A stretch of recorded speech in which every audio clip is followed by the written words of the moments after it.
Pune police दलात खळबळ, वरिष्ठ पोलीस निरीक्षकावर गुन्हा दाखल।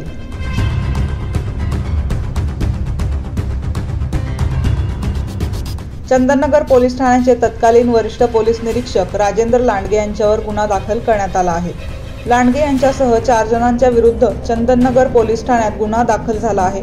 पुण्यातील वाघोली येथील 10 एकर जमीन हडपण्याच्या उद्देशाने संगनमत करून फौजदारी पात्र रचून स्वतःचे आर्थिक फायद्याकरिता बनावट महिला उभी करून ती मूळ जमिनीची मालक असल्याचं भासवण्यात आल्याचा त्यांच्यावर आरोप करण्यात आला आहे। पुण्यातील एका बड्या बांधकाम व्यवसायाशी हे देखील प्रकरण संबंधित असल्याचे बोलले जात आहे।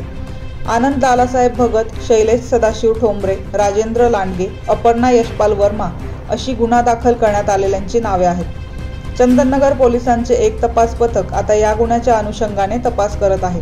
या प्रकरणात वरिष्ठ पोलिसांचा संबंध आल्याने पुण्यात एकच खळबळ उडाली आहे।